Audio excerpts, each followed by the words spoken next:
ప్రేక్షకులందరూ నమస్కారం. ప్రస్తుతం మన స్టూడియోలో ప్రముఖ ఆధ్యాత్మికవేత్త ఆస్ట్రాలజర్ ముల్లపూడి సత్యనారాయణ మూర్తి గారు ఉన్నారు. గురుగారితో మాట్లాడేద్దాం. నమస్కారం గురుగారు. నమస్కారం మణికంఠ గారు. గురుగారు, జూలై మాసం, ఆషాఢ మాసం, కుంభరాశి వారి పరిస్థితి ఏ విధంగా ఉండబోతుంది? ఎలాంటి పరిస్థితులు వీళ్ళకి ఎదురవుతాయి ఈ మాసం? ఎలాంటి జాగ్రత్తలు తీసుకోవాలి గురుగారు? కుంభరాశి వారికి ఏంటంటే సూపరు ఏలినాట్స్ అని థర్డ్ ఫేజ్లోకి వచ్చేసారు వీళ్ళు. ఎలా ఉంటుంది గురుగారు? మామూలుగా థర్డ్ ఫేజ్ అనేది ఎలా ఉంటుంది? కష్టంగా ఉంటుందా లేకపోతే బాగానే ఉంటుందా? థర్డ్ ఫేజ్ ఇంక వెళ్ళిపోతూ మంచి చేసి వెళ్ళిపోతాడని ఎలినాట్స్ అనికి డెఫినేషన్. కాబట్టి కుంభరాశి వాళ్ళకి మంచిగా చేసి వెళ్ళిపోతాడు. ఇప్పుడు ఫస్ట్ ఫేజ్లో ఉన్నప్పుడు ఇల్లు అమ్మారు, సెకండ్ ఫేజ్లో ఉన్నప్పుడు పెళ్ళం చేత తిట్లు తిన్నారు, ఇలా ఏదో ఒక డిఫికల్టీస్ పొందారు, అప్పులు చేయడము ఇలా రకరకాలుగా. ఇప్పుడు ఏంటంటే వీళ్ళకి థర్డ్ ఫేజ్ పనులు దొరుకుతాయి, తర్వాత వ్యాపారం దొరుకుతుంది, అండ్ సంతానం కలుగుతుంది. సంతానం లేనటువంటి వాళ్ళకి ఈ ముందుగా ఉన్నటువంటి ఈ యొక్క కుంభరాశి వారికి జన్మ రాహు ఉన్నాడు కాబట్టి ఏమవుతాడంటే తమను తామే నమ్ముకోరు, ఇతరులను ఏమి నమ్ముతారు? ఇంకా వాళ్ళ మీద వాళ్ళకే డౌట్లు వచ్చేస్తుంది. రాహు అంటేనే కన్ఫ్యూజన్. అంటే ప్యాంట్ వేసుకుంటారు, వేసుకున్నానా లేదా అని 2-3 సార్లు చూసుకుంటారు, అలా అనమాట. సో ఈ విధంగా ధనస్థానంలో ఉన్నటువంటి శనిగ్రహ ప్రభావం వలన వీళ్ళకి విపరీతమైనటువంటి ధనం వచ్చేస్తుంది. ఆర్థికంగా వృత్తి వ్యాపార ఉద్యోగ విషయాల్లో తిరుగులేదు.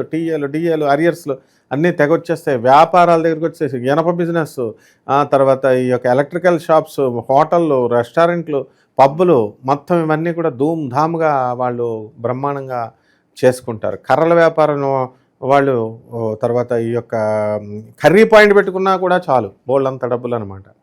ఈ విధంగా కుంభరాశి వాళ్ళకి పట్టిందల్లా బంగారం కింద ఈ రాశి వారు వెలిగిపోతారు. కాకపోతే ఏంటంటే పాపం వాళ్ళ మీద వాళ్ళకి ఎందుకు నమ్మకాలు పోతున్నాయంటే యూట్యూబ్లో ఒకళ్ళు బాగుందని ఒకళ్ళు బాగాలేదని అనుకోవడంలో ఏది నిజం ఏది కరెక్టో రాంగో తెలియక కన్ఫ్యూజ్ అయిపోతున్నారు. కానీ కుంభరాశి వాళ్ళు తిరుగు లేదనమాట. మనం చెప్పిందే వేదం. కాబట్టి ఈ యొక్క చరిత్ర అలా చేసుకుంటూ వచ్చింది. ఏనాటి శని టైంలో ఒక deputy commissioner of income tax, deputy commissioner of commercial ట్యాక్స్కి ప్రమోషన్ రాదు అని చెప్తే ప్రమోషన్ వస్తుందమ్మా అని చెప్పని she had become the joint commissioner of commercial tax. ఏలినాటి శనిలోనే ఇచ్చాడు. మరి ఎందుకు జరిగింది మరి? అది కూడా థర్డ్ ఫేజ్లో కదా, సెకండ్ ఫేజ్లో వచ్చింది ఆమెకి. సో ఏలినాటి శనిలో కూడా చాలా మంది గొప్ప వాళ్ళు అవుతారా? ఇదిగో అయ్యారుగా, నేను చెప్పిన పేరు చెప్ప చాలా ఎగ్జాంపుల్స్ ఉన్నాయి.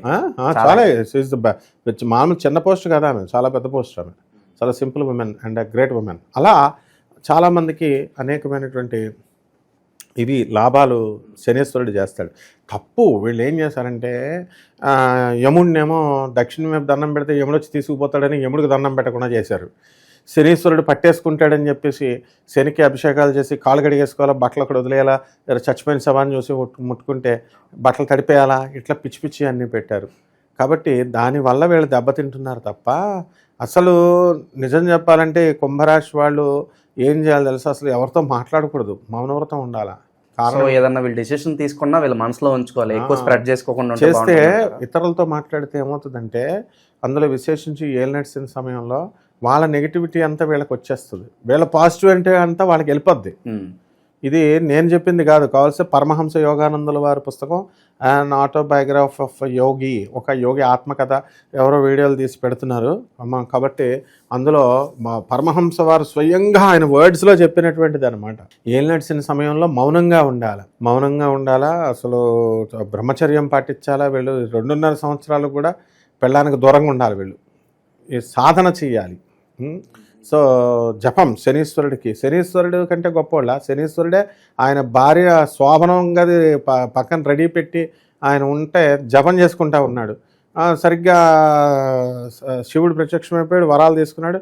ఇక పెళ్ళం దగ్గరికి వెళదామని చెప్పి శోభనం కార్యక్రమం పూర్తి చేద్దామని లోనికి వెళ్ళేసరికి ఈ లోపలనే కంగారు పడి శాపం పెట్టేసింది మన్నాదేవుడు. నువ్వేమన్నా చూస్తాడు భస్మం అయిపోతాడు అని, అపనిందల పాలు అయిపోతాడు, సర్వనాశనం అయిపోతాడు. అంటే పెళ్ళాన్ని ఏం చూస్తాడు ఇంకా మందాదేవి.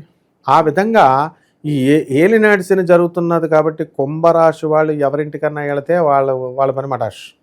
కుంభరాశి వాళ్ళు ఎవరిళ్ళకి వెళ్ళకూడదు ప్రస్తుతం. నెక్స్ట్ రెండవది, ఎవరితో అన్నా సరే వితండవాదాలు చేస్తారు, అది చేయకూడదు. ఈ నెలంతా కూడా స్మూత్ డీలింగ్ ఉండాలన్నమాట. సో వాళ్ళ భార్య యొక్క అనారోగ్య సమస్యల కోసం ఎక్కువ ఆలోచిస్తూ ఉంటారు. నిరుద్యోగులకు శుభవార్త ఉందా గురుగారు? నిరుద్యోగులకి శుభవార్త ఏమిటి? ఉద్యోగాలు వచ్చేస్తాయి. ఉద్యోగాలు వచ్చేస్తాయి, డబ్బులు బాగా వచ్చేస్తాయి, ఎంటర్టైన్మెంట్లు చేసుకుంటారు వీళ్ళు. సో భూమికి సంబంధించి ఏదన్నా జాగ్రత్తలు తీసుకోవాలా? భూమికి సంబంధించిన వ్యవహారాల్లో ఏదన్నా ఏలినాటి శనిలో ఎంత జాగ్రత్తలు తీసుకున్నా ముంచేస్తడం గ్యారంటీ అనమాట. ఏది భూములకు సంబంధించి వీళ్ళు ఏం చేస్తారు, భూములు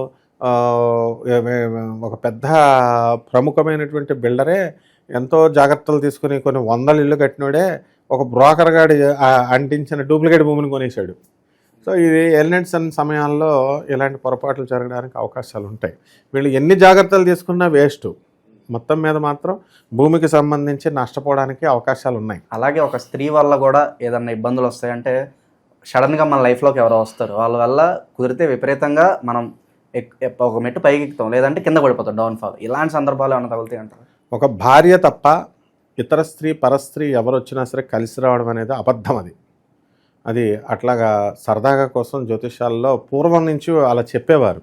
ఎలాగా నీకు ఒకటి వస్తుంది, నీకు కలిసి వస్తుందంటే ఉన్నది పీక్కుపోద్ది. అది ఇప్పుడు ఎవరైనా పరపురుషుడి దగ్గరికి వస్తుందంటే ఏదో ఎక్స్పెక్ట్ చేసి వస్తారు, ఎక్స్పెక్ట్ చేసే కొలట అంటారు ఆమెని. ఆ కొలట ఏం చేస్తుంది, సముద్రం నదులు అన్నీ కూడా సముద్రంలో కలుస్తాయి. సముద్రంకి ఎంత తృప్తి అయినా ఉండదంట.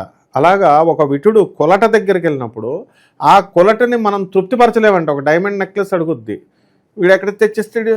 కాబట్టి ఎట్టి పరిస్థితుల్లో అదే పెళ్ళమనుకో, వీడు తిన్నా తినకపోయినా పాపం తిండి పెడుతుంది, డబ్బులు తెచ్చినా తెచ్చకపోయినా సరే పెళ్ళం పెడుతుంది. అందువలన అటువంటి భ్రమల్లో వీళ్ళు ఉండకూడదు. ఎట్టి పరిస్థితుల్లో పెళ్ళామే దేవతగా వచ్చి వీడికి ఉద్ధరిస్తుంది అన్నమాట. కాబట్టి ఒక స్త్రీలు పరిచయం అవుతారు, ఏలినాటి శని సమయంలో స్త్రీలు పరిచయం అవుతారు. వీడు లిమిట్స్లో ఉంటే పర్వాలేదు, లిమిట్స్ దాటితే కనుక పోలీస్ స్టేషన్లో కూడా వాళ్ళు ఇరికిస్తారు. ఆ విధమైనటువంటి స్త్రీలు వీళ్ళకి పరిచయం అవుతారు, కుంభరాశి వాళ్ళకి. కాబట్టి ముఖ్యంగా ఈ స్టూడెంట్స్ కూడా ప్రేమ వ్యవహారాల్లో సక్సెస్ అయిపోతారు వీళ్ళు.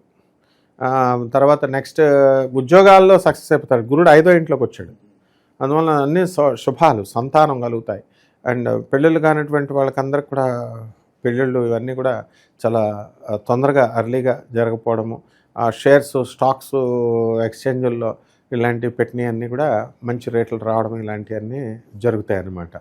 మొట్టమొదటగా ఏంటంటే ఈ కుంభరాశి వాళ్ళు తమ క్యారెక్టర్ అంటే ఏదో కేవలము ఏ అమ్మాయిని చూడడం అట్లాంటిదే కాకుండా వ్యక్తిత్వం కూడా చాలా జాగ్రత్తగా ఉండాలి. నిజాయితీ ఇవన్నీ కనుక ఉంటే శనీశ్వరుడు ఎంతో కరుణించి వీళ్ళని అత్యున్నత కోటీశ్వరులను చేస్తాడు.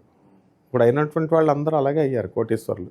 ఇక ఎలాంటి పరిహారాలు చేసుకుంటే బాగుంటుంది గురుగారు శనికి సంబంధించి? వీళ్ళు ఏలినాటి శని కాబట్టి శని జపం చేసుకోవాలా, శని స్తోత్రాలు చదువుకోవాలా.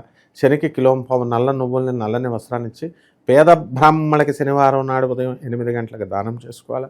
దశ మహావిద్యల్లో ఒకటైనటువంటి మహాకాళి అమ్మవారి యొక్క హోమాన్ని వీళ్ళ ఇళ్ళలో జరిపించుకోవాలా. రావి చెట్టును బాగా ఇంట్లో పెంచుకోవాలా. ఇల్లు పడిపోతేదండి అని అంటే పడిపోద్ది, ఇంకోటి కొత్తది కడతారు. రావి చెట్టుని చక్కగా పెంచుకొని దానికి పూజ పునస్కారాలు చేసుకుంటే 7 జన్మల పాపాలు పోతాయి. ఇది శివపురాణంలో చెప్పబడింది.